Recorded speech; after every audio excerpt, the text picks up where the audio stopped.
हम लोग फिजिक्स में कैपेसिटर चैप्टर करने वाले हैं और एससीवी के ऑब्जेक्टिव 1 सॉल्व करेंगे इसमें। तो स्टार्ट करते हैं। क्वेश्चन नंबर 1 है ऑब्जेक्टिव 1 का। इसमें दिया हुआ है a capacitor of capacitance C is charge to a potential V. The flux of electric field through a close surface enclosing the capacitor is. एक कैपेसिटर है, इसमें दो प्लेट्स होगी और इसको चार्ज किया हुआ है पोटेंशियल वी से। मतलब बैटरी लगाया होगा इसमें और इसको चार्ज कर दिया। बैटरी का पोटेंशियल डिफरेंस वी, तो चार्ज होने के बाद में कैपेसिटर के अक्रॉस भी पोटेंशियल डिफरेंस वी हो जाएगा। अब चार्ज कैसे होता है? फेसिंग सरफेसेस पे चार्ज आते हैं, एक पे प्लस क्यू और दूसरे पे माइनस क्यू। क्वेश्चन देखो, क्वेश्चन में कैलकुलेट करना है flux of electric flux field through a closed surface including the capacitor. एक क्लोज सरफेस लेनी है और ऐसी क्लोज सरफेस होनी चाहिए जो कैपेसिटर की दोनों प्लेट को इनक्लोज करे, दोनों प्लेट इसके अंदर आ जानी चाहिए। तो ये आपका सरफेस हो गया। तो सरफेस से क्रॉस करने वाले फ्लक्स का फॉर्मूला होता है क्लोज सरफेस से 1/एप्सिलॉन नॉट इंटू क्यू इनक्लोज्ड। तो और क्यू एनक्लोज्ड का मतलब होता है इस क्लोज सरफेस के अंदर कितने चार्ज हैं। तो एक क्यू है और एक माइनस क्यू है, तो ये टोटल तो जीरो हो गया। तो यहाँ पे फ्लक्स की वैल्यू जीरो हो जाएगी। तो सही आंसर इसका होगा डी। तो ये क्वेश्चन नंबर 1 था।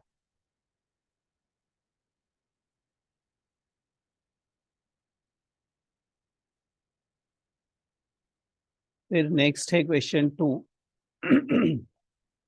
To capacitors each having capacitance C. दो कैपेसिटर हैं और दोनों का कैपेसिटेंस इक्वल है और ये दिया हुआ है C. And breakdown voltage V, breakdown voltage V है। इसका मतलब ये है कि जब इसके अक्रॉस वी वोल्ट से ज्यादा का पोटेंशियल डिफरेंस लगेगा तो ये खराब हो जाएंगे। इससे ज्यादा, ये मैक्सिमम वोल्टेज है जो इसकी प्लेट के अक्रॉस आप लगा सकते हो। इससे ज्यादा लगाएंगे तो ये खराब हो जाएगा, इसके अंदर डाइलेक्ट्रिक का ब्रेक डाउन हो जाएगा, खराब हो जाएगा, ये वर्क करना बंद कर देगा। दोनों के लिए breakdown voltage V given है। They are joined in series. Series में कनेक्ट करने का मतलब एंड टू एंड कनेक्शन होता है। फर्स्ट कैपेसिटर की सेकेंड प्लेट को सेकेंड कैपेसिटर की फर्स्ट प्लेट से कनेक्ट कर दिया, तो ये सीरीज कॉम्बिनेशन हो गया। तो इसमें fine break down combination will be, एक तो कैपेसिटेंस बताना है टोटल कितना हो जाएगा, और तो ब्रेक डाउन वोल्टेज। अब इस सिस्टम के लिए कॉम्बिनेशन के लिए क्या होगा? तो सीरीज में अगर दो सेम कैपेसिटर सीरीज में लगे होते हैं तो जो सी नेट है ये हो जाता है C1 C2 upon C1 + C2। तो दोनों ही सेम है, तो ये C² C+C 2C हो जाएगा, ये कैंसिल। तो नेट कैपेसिटेंस हो गया यहाँ पे C/2। अब ब्रेकडाउन वोल्टेज, तो अगर आप यहाँ पर एक दो सिंगल लगा दो जिसका कैपेसिटेंस C/2 है, तो यहाँ जो वोल्टेज आएगा V और V मिलके, तो इसके अक्रॉस आप कितना वोल्टेज लगा सकते हैं? 2V लगा सकते हैं। तो जो ब्रेकडाउन वोल्टेज है कॉम्बिनेशन के अक्रॉस, ये 2V होगा और नेट कैपेसिटेंस यहाँ पे C/2 होगा। और ये ये हमको दिखाई दे रहा है ऑप्शन डी में।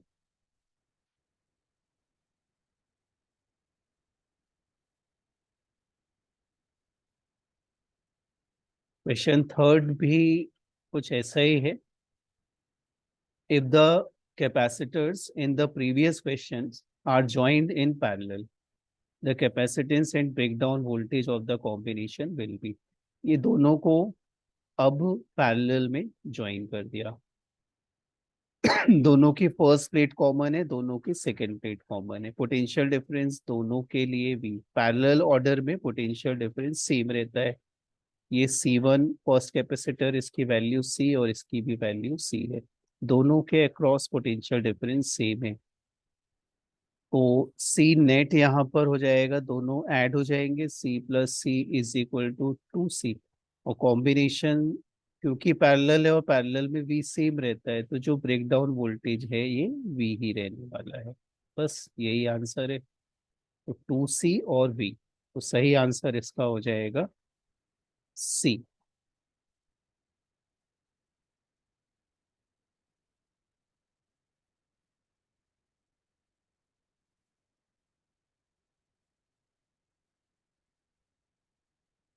Question number 4, the equivalent capacitance of the combination shown in figure is. ये कि ये कॉम्बिनेशन दिया हुआ है यहाँ पर, एक ये कैपेसिटर है, एक ये कैपेसिटर है, फिर एक ये है। अब इसको देखो कैसे सॉल्व कर सकते हैं। इस पॉइंट को ए बोल दिया हमने, और ये वाले पॉइंट को बी कह दिया। ये जहां जहां तक मेटल वायर जा रहा है उस पॉइंट का नाम आप बी ही दे सकते हो। ये वाला पॉइंट बी है, ये ए पॉइंट है, और ये वाला ए पॉइंट है। ये कैपेसिटर देखो ये वाला, इसमें एक प्लेट ए से कनेक्टेड है और एक प्लेट बी से कनेक्टेड है। ये वाले कैपेसिटर में एक ए से एक बी से। लेकिन ये वाला जो कैपेसिटर है, इसमें दोनों, इसका एक प्लेट बी से कनेक्टेड है और दूसरी भी प्लेट बी से कनेक्टेड है। तो इसका तो कोई मतलब ही नहीं है अगर किसी कैपेसिटर को, कि दोनों प्लेट को एक ही पॉइंट से कनेक्ट कर दो, तो ये तो शॉर्ट हो गया और फिर ये काम नहीं करता है। तो इसमें ये वाले कैपेसिटर का सर्किट में कोई रोल ही नहीं है। तो इसी को आप ऐसे सिंपल बना सकते हो, एक ये कैपेसिटर है, एक ये कैपेसिटर है, और बीच वाला तो मीनिंगलेस है। ये ए और ये बी, ये सी और ये सी। तो ये रिजल्ट निकल गया। यहाँ पे जो नेट कैपेसिटेंस है, ये C+C 2C हो जाएगा। तो सही आंसर यहाँ पर हो जाएगा बी।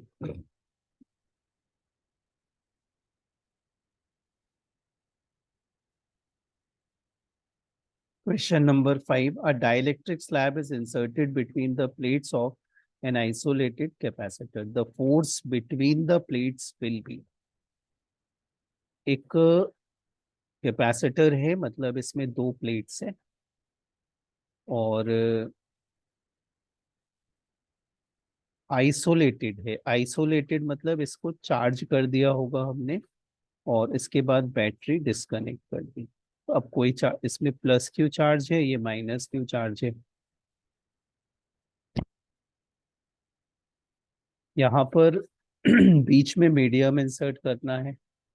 सपोज यहाँ पर कोई डाइलेक्ट्रिक स्लैब इंसर्ट कर दी, तो इसका कुछ कांस्टेंट ले सकते हैं।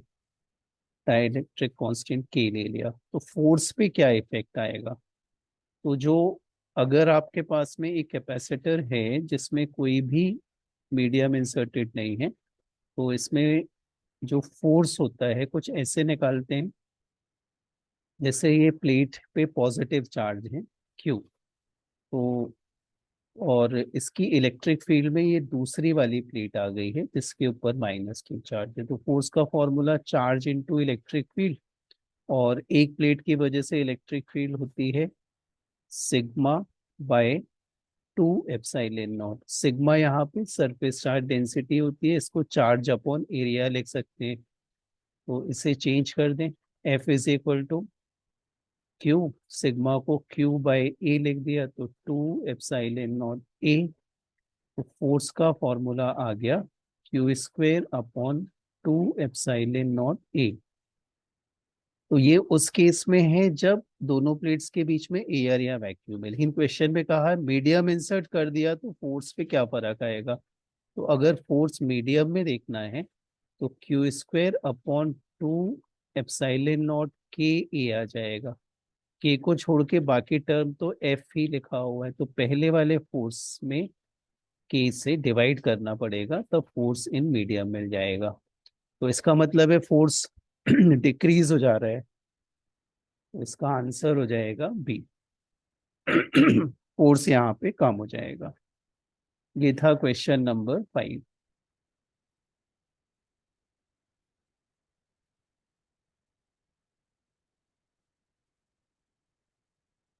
नेक्स्ट है question number 6, the energy density in the electric field created by a point charge falls off with distance from the point charge.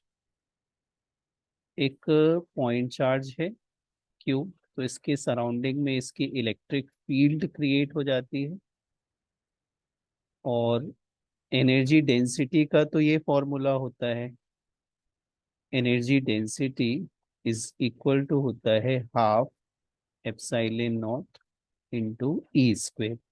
ई यहाँ पे इलेक्ट्रिक फील्ड है, तो पॉइंट चार्ज की वजह से किसी पॉइंट पर इलेक्ट्रिक फील्ड का एक्सप्रेशन डाल देते हैं, तो ई होता है के क्यू, मतलब जो भी चार्ज है अपॉन डिस्टेंस स्क्वायर, और इसका भी स्क्वायर हो जाएगा। तो ये आया half epsilon naught K square Q square upon R to the power 4। तो हमें एनर्जी डेंसिटी और आर में रिलेशन बताना है, तो U is inversely proportional to R to the power 4। तो right answer will be option D.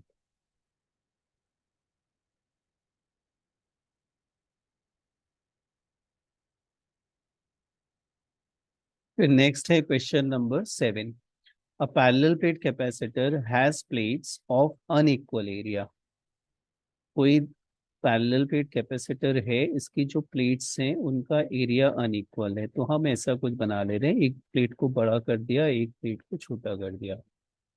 The larger plate is connected to the positive terminal, और जो बड़ी वाली प्लेट है इसको कनेक्ट कर दिया हमने पॉजिटिव टर्मिनल से।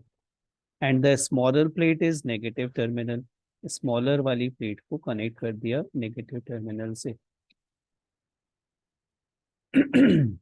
Let Q plus and Q minus be the charges appearing on the positive and negative charges respectively. इस प्लेट पे पॉजिटिव चार्ज आएगा, ये कह रहे हैं Q प्लस है। दूसरी वाली प्लेट पे नेगेटिव चार्ज आएगा, इसको बोल रहे हैं Q माइनस ले लो। तो फिर इन चार्जेस में क्या रिलेशन होगा, ये पूछा हुआ है। तो काफी सिंपल क्वेश्चन है। बैटरी एक्चुअल में, अगर आपने जैसे बैटरी इस प्लेट पे पॉजिटिव चार्ज आया, मतलब यहाँ पे प्लस क्यू चार्ज आया होगा।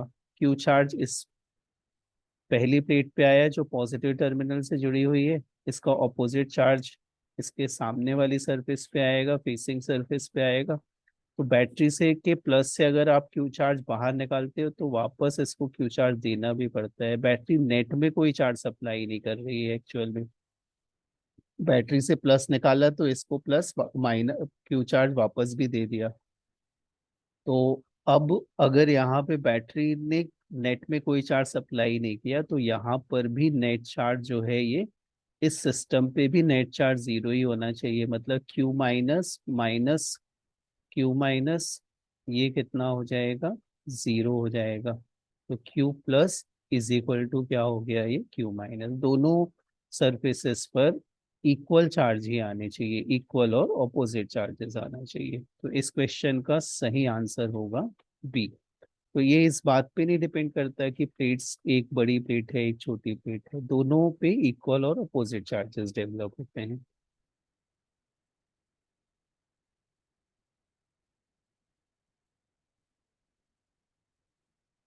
फिर नेक्स्ट क्वेश्चन है, a thin metal plate P is inserted between the plates of a parallel plate capacitor of the capacitance C in such a way. Next part, next slide में,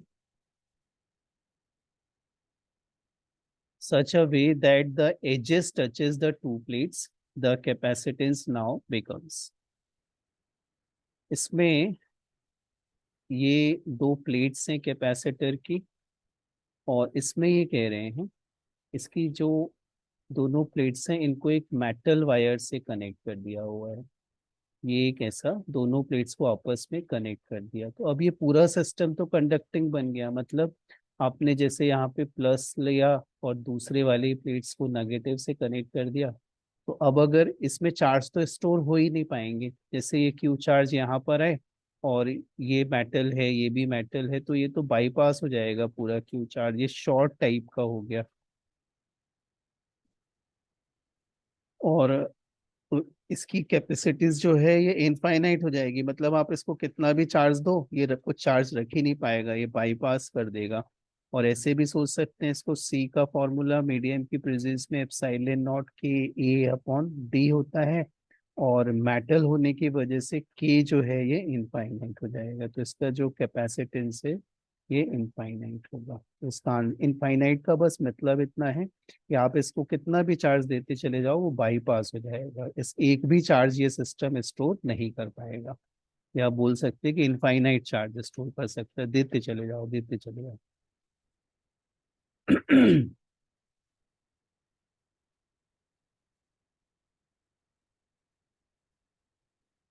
next है question, figure shows two capacitors connected in series and joint to the battery. यहाँ पर ये दो capacitor series में लगे हुए हैं, C1 C2, और इनको बैटरी से कनेक्ट किया हुआ है। The graph shows the variation in potential as one moves from left to right on the branches containing the capacitor।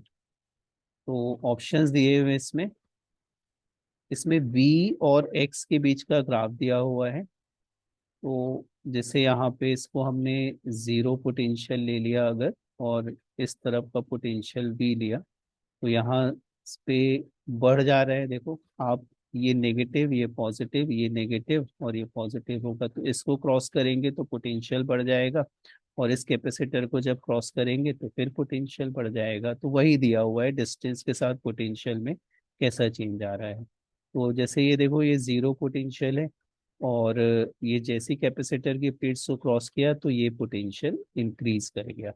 तो ये जो भी इंक्रीज किया इसको हम बोल दे रहे हैं delta V1, potential difference. First plate के cross potential difference delta V1 है। फिर यहाँ पे ये पोटेंशियल इतने ही रहेगा इतने ही रहेगा, और फिर जैसे ही आप प्लेट को क्रॉस करोगे एक बार फिर पोटेंशियल बढ़ जाएगा। तो यहाँ पे देखो ये सेम है सेम है सेम है, और यहाँ पे फिर बढ़ गया पोटेंशियल। तो ये जो चेंज आ रहा है इसको डेल्टा V2 बोल दिया। और फिर ये आगे उतना ही रहेगा, तो ये आपने पोटेंशियल V और यहाँ हमने जीरो बोल दिया, तो जीरो से V तक चेंज आ रहा है पोटेंशियल में। तो यहाँ डायग्राम में ग्राफ में क्लियर दिखाई दे रहा है, जो फर्स्ट कैपेसिटर के अक्रॉस पोटेंशियल डिफरेंस है देखो इसकी वैल्यू ज्यादा है सेकंड के कंपेयर में, delta V1 is greater than delta V2।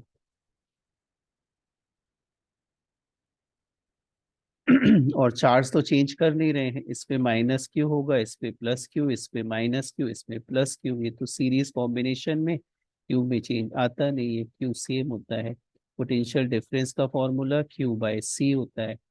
तो डेल्टा V1 के लिए लिख सकते हैं आप Q/C1, और डेल्टा V2 के लिए लिख सकते हैं Q/C2। तो ये Q और Q कैंसिल हो गया। ये एक्सप्रेशन है 1/C1 is greater than 1/C2। इसका अगर हम रेसिप्रोकल कर दें तो C1 लिखेंगे अगर, तो यहाँ इनइक्वालिटी का साइन रिवर्स हो जाएगा, तो ये C2 हो जाएगा। तो C1 is less than C2 होगा।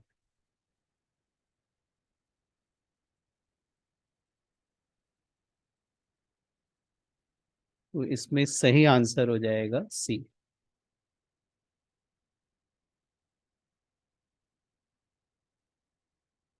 फिर नेक्स्ट क्वेश्चन है, the metal plates having charges Q and minus Q face each other at some separation and are dipped into an oil tank. If the oil is pumped out, the electric field between the plates will be। यहाँ पर ये plate से इन पे plus Q charge है और दूसरी plate पे minus Q charge है।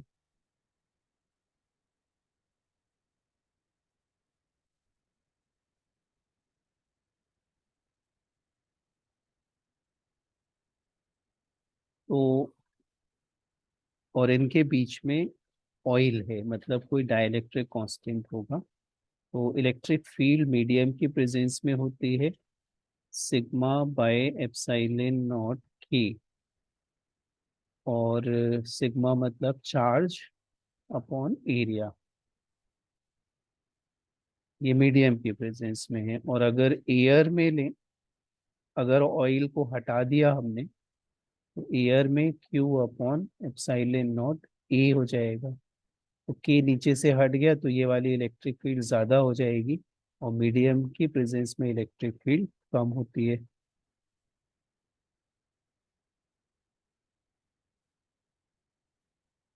तो ये के टाइम्स है, इसको के लिख दें अगर, और यहाँ पे भी के लिख दें, तो ये जो एक्सप्रेशन है ये ई है और ये इंटू के हो जाएगा। तो अगर आपने ऑयल हटा दिया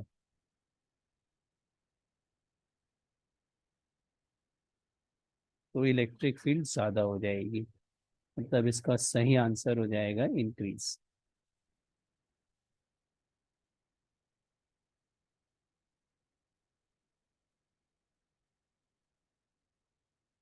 फिर question number 11। Two metal spheres of capacitance C1 and C2 carry some charges. They are put in contact and then separated. Then final charges Q1 and Q2 on them will satisfy। देखो, ये दो spheres हैं, कुछ कुछ charges होंगे दोनों पे, और इनका कुछ कैपेसिटेंस है C1 C2। मान लो इस पे कुछ चार्ज है Q1 और इसके ऊपर कुछ चार्ज है Q2, इनको आपस में कांटेक्ट किया और फिर सेपरेट कर दिया। तो ये जब सेपरेट, जैसे आप इनको आपस में कांटेक्ट में लाएंगे तो दोनों का पोटेंशियल सेम हो जाएगा। जब आप किसी भी दो मेटल स्क्वायर को जिनके ऊपर डिफरेंट चार्ज हैं और इनको आपस में कनेक्ट करते हो तो चार्जेस का रिडिस्ट्रीब्यूशन होता है, और तब तक होता है जब तक दोनों के ऊपर चार्जेस एक जैसे ना हो जाएं, दोनों के ऊपर पोटेंशियल एक जैसा ना हो जाए। तो यहाँ V1 is equal to V2 हो जाएगा। तो V मत फाइनली सपोज इसके ऊपर Q1 चार्ज आए, रिडिस्ट्रीब्यूशन के बाद इसके ऊपर Q2 चार्ज आए, तो V इज इक्वल टू आ जाएगा Q1/C1, और सेकेंड के लिए लिख सकते हैं Q2/C2। तो ये आएगा Q1/Q2 is equal to C1/C2। तो ये है option B.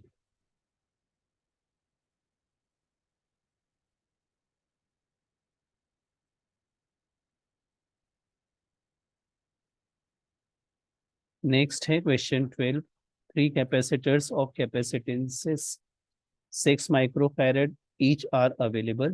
The maximum, the minimum and maximum capacitance which may be obtained are। हमारे पास तीन कैपेसिटर 6 microfarad के, अगर आप इन्हें सीरीज में लगा दें 6 6 6 को, तो जो नेट कैपेसिटेंस होगा 1/C, ये 1/6 प्लस 1/6 प्लस 1/6 2/6, और ये आ जाएगा 1/3। सॉरी, ये 3/6 आएगा तो 1/2 हो जाएगा, और सी की वैल्यू आएगी 2 microfarad। तो ये हो जाएगा मिनिमम कैपेसिटेंस जो पॉसिबल है। और अगर अपन इन तीनों को पैरेलल में कनेक्ट कर लें, तीनों को पैरेलल में करें, वैल्यूज तो वही रहने वाली है, तो पैरेलल में टोटल कैपेसिटेंस मिलता है 6 + 6 + 6, और ये आ जाएगा 18। तो दिस विल बी मैक्सिमम। तो मिनिमम 2 microfarad और मैक्सिमम 18 microfarad हो जाएगा। तो सही आंसर है डी। तो ये हमने कैपेसिटर चैप्टर के एस सी वर्मा में पूरे 12 ऑब्जेक्टिव 1 सॉल्व कर दिए। Thank you.